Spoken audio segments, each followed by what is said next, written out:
Hello everyone, welcome back to another video. As ever, if you're new here, please don't forget to like, comment and subscribe. But a big news story that has made its way into the boxing world is of course Benn Shalom, the promoter who I guess has been characterized by himself and also by many as an outsider. He came into the sport at the age of 22, 23, decided that he wanted to, I guess, fall in love with the sport, as many people do once they enter boxing, decided he wanted to work with a couple fighters. That ultimately led to him starting his own promotional company. I think he landed on platforms like Spike. He was on BT Sport, I think, as well. And it ultimately led him to Sky Sports. Now, as somebody who I guess was in his early 30s. Actually, I think he was late 20s, early 30s when he signed with Sky Sports, and he was quite young, maybe a little bit naive when he entered the sport, and found out firsthand how hard and how ruthless the sport can be. He alleged in several lawsuits where the head of boxing, his former head of boxing, Josh Wishhausen, they're pursuing a legal case against them. It's been argued that Wishhausen undermined boxers' efforts to secure a renewal with Sky Sports, and they spoke about a rival venture when he was still tied to Boxer. So he went into the sport with Sky Sports, then decided saw firsthand how ruthless everything was, and yeah, ultimately, that Sky deal went away, and I guess the pressure was on him. The pressure was on him to find a new home.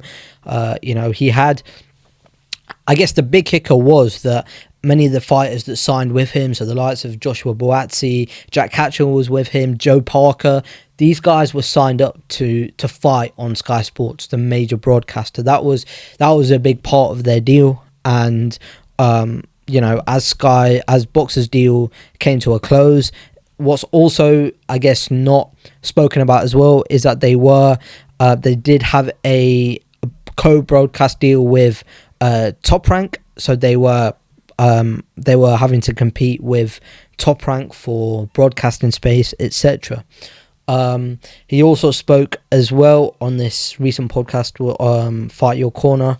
He spoke about the Queensberry, Frank Warren, and the arrival of, I guess in boxing, timing is everything. And he spoke about Chris Eubank Jr., for example, being so good at timing everything. And I guess he just got the Sky deal at maybe too early on in his career. He was a bit naive, he was a bit young, maybe a little bit vulnerable. People thought that they could take advantage of him. And he arrived this amidst Turkey Al-Sheikh and the Saudis really getting involved in the sport, and because they got involved in the sport, Sky Sports, in Benn Shalom's words, decided to snake around or go around the deal that they had originally with Boxer and negotiate directly with Queensberry, who signed a deal with Seller. When this was all going about, the inaugural event was Queensberry fighter in Tyson Fury, who fought Francis Ngannou. So Sky Sports went around and I guess eventually partnered with Seller, which is why you saw Sky Sports box office promoting big Saudi shows, even though there was no Boxer association. And it goes to show, I guess, the trickery around boxing, but also, like, if you're new in this game, it's very hard for you to succeed because you're up against established names, you're up against family companies, you're up against people who are well established in the sport. And I guess, Benn Shalom has landed on his feet. He had that deal with Sky Sports. He brought boxing back to terrestrial TV. His first fight on the BBC was a good heavyweight clash between Fraser Clark and Jamie TKV. I guess it was everything that he wanted. He then had that really good fight when Troy Williamson took on Callum Simpson. He brought boxing back to Leeds, which I'm from Bradford, so it's quite a short distance for me, but also Leeds is a fighting city. You've got the likes of Josh Warrington, who are long associated, who brought boxing back to the First Bank Arena. That looked sold out. That was a cracking fight. You would have had Adam Azim and Gustavo Lemos on the card in January, and then obviously Lemos pulled out. I think Azim pulled out to injury as well. And just now you had Adam Azim taking on Steve Claggett, a man who I think went the distance with Teofimo Lopez. Adam Azim managed to get him out in 3.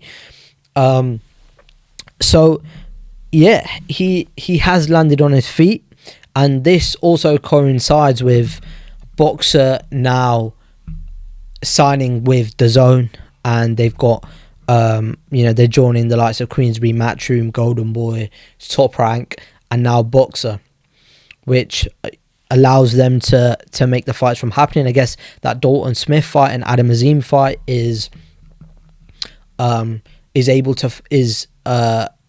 closer to happening. It maybe won't be the next fight or the fight after that. Azim will want to win a world champion. Dalton Smith is of course a world champion, and they'll want a big British unification fight for double, triple the money that they would get now from fighting. On fair play to both fighters and fair play to promoters. They're going to have to try and create a narrative, a story. They're going to have to try and get something bubbling. But there's the opportunity for that to happen. There's also the opportunity for Ben Shalom to sign more talent. I think he referenced in other videos that they were getting more and more funding for this event. And this event will run alongside that as it existing deal with the BBC. He's quite light on how boxing on terrestrial TV and pay-per-view TV can work together. Maybe, he spoke about, for example, Azim's next fight being on the BBC. How do you square the circle? How do you put a fighter... Does a fighter want to fight on the BBC versus DAZN? Maybe more people watch the BBC. Maybe Azim can build a profile that transcends just boxing. Maybe that's the advantages of being on the BBC, but then he misses out on being on DAZN. I no doubt that DAZN possibly would pay him more. So he's going to have that headache, but maybe the BBC is a route for fighters to be able to fight their way onto DAZN. Maybe we have more younger fighters. Francesca Hennessy, for example, she was on the card. Lauren Price, maybe put more female fights on the BBC, or more younger fights coming through.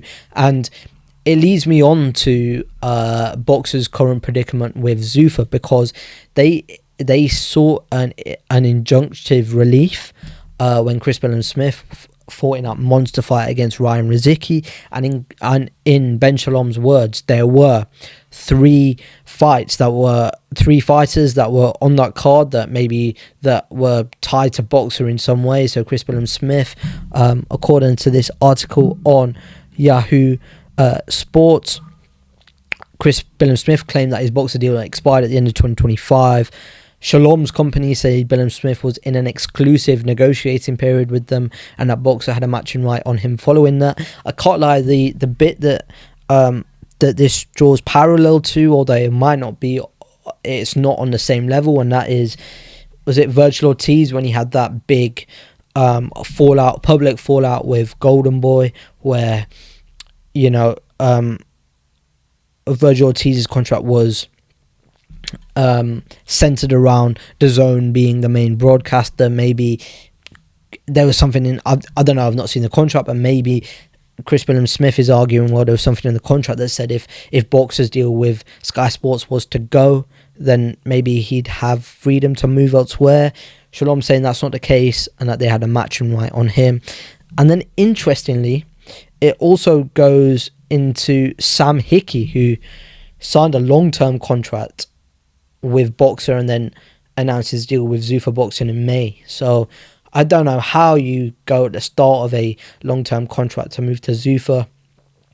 And then Jack Massey apparently had at least one fight remaining. He fought in a co-main event against Chev Clark, came up short in that fight, but apparently had one fight remaining with Boxer as well. So if any of this is true, Shalom has a big case, and he has to go. He has to seek legal advice, and he has to go through the courts, because if you can, if this goes and this plays out and nothing really happens, then what message does that send out? It sends out that the big suits, TKO, Nick Khan, Dana White, the men with a lot of money, a lot of power, can go and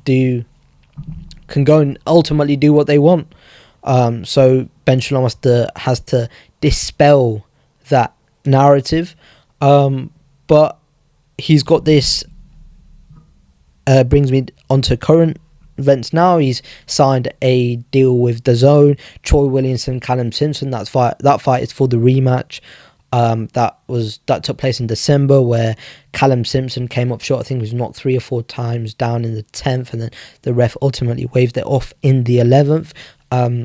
But yeah, Troy Williamson, there was a bit of back and forth there with Ben Shalom. That was a 2-fight contract with Callum Simpson in December, but he argued that Shalom has stopped him from fighting, defending his world title, but then you signed a rematch clause. So yeah, fair enough, man. You've landed on your feet, and it seems to me now that he will have a working relationship with Eddie Hearn and Matchroom. I mean, Troy Williamson is Troy Williamson still a Matchroom fighter? I believe he is. Troy Williamson, Matchroom. Let's have a look.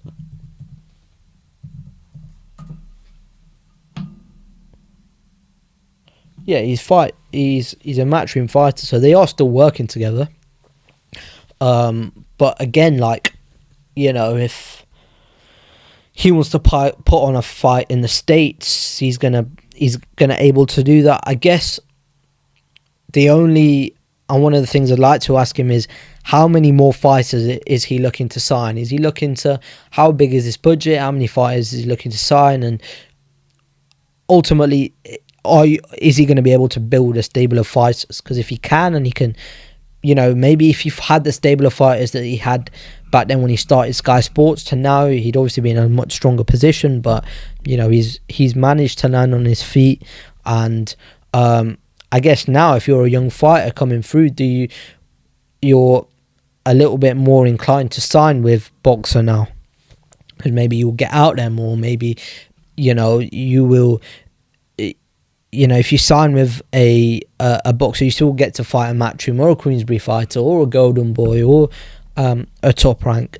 But yeah, it seems to me, just closing remarks, but it just seems to me that it's all the British promoters against TKO, Zuffa and Dana White.